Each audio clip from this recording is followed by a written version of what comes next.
गोधरा से सरदार वल्लभ भाई पटेल ने अपनी पहली आजीविका शुरू की। वहां पर जिस तरीके से, जिस लगन से वो काम करते थे, उसी समय पता चल गया था कि वो धुन के बहुत पक्के हैं। कुछ वर्ष उन्होंने गोधरा में काम किया, फिर बोरसद की कचहरी में।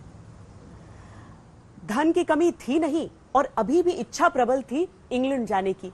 सो बैरिस्टर की पढ़ाई के लिए वो लंदन गए। पढ़ाई करके लौटे तो इस बार अहमदाबाद को अपनी कर्म भूमि चुना। करमसद यानी उनका पैतृक निवास पास ही था। किसानों के कई मुकदमे आते थे। सरदार पटेल की वकालत चल निकली। धीरे धीरे वो अहमदाबाद के सबसे महंगे वकीलों में गिने जाने लगे।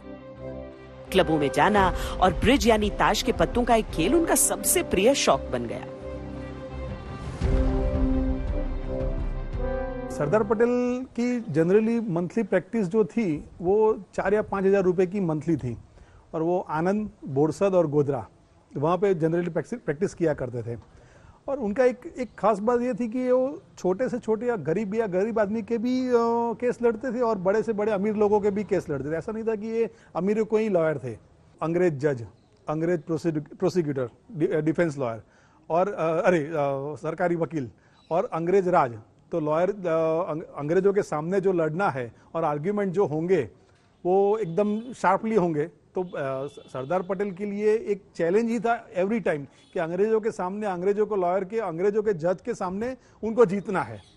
और वो चैलेंज उन्होंने एवरी टाइम प्रूव किया है अपने आप को कि ये मोस्टली हर एक केस उन्होंने जीता है।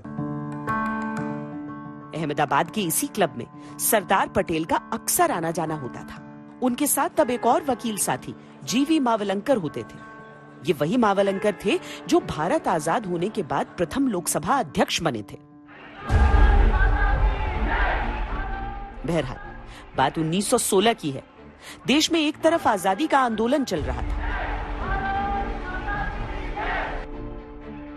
दक्षिण अफ्रीका से आए गुजरात के ही मोहनदास करमचंद गांधी देश भर घूम रहे थे।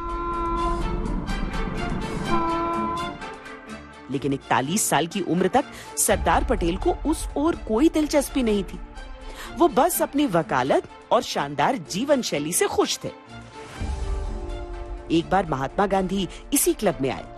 तब मावलंकर ने उन्हें चलकर सुनने को कहा। पटेल ने तब भी इनमें कोई दिलचस्पी नहीं दिखाई।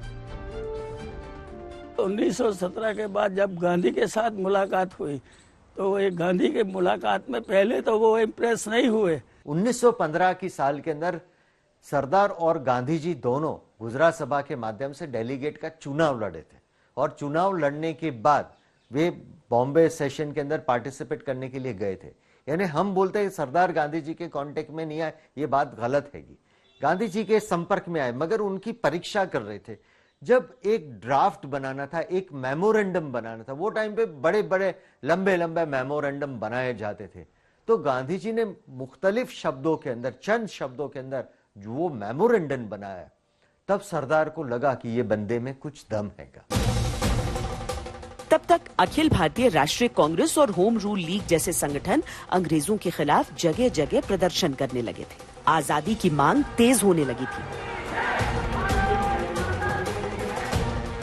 इन सबसे दूर वल्लभ भाई पटेल अपनी वकालत में व्यस्त थे, पर नियति का खेल अपने नियमों से चल रहा था। पटेल को एहसास भी नहीं था और राजनीति उन्हें धीरे धीरे अपनी ओर खींच रही थी।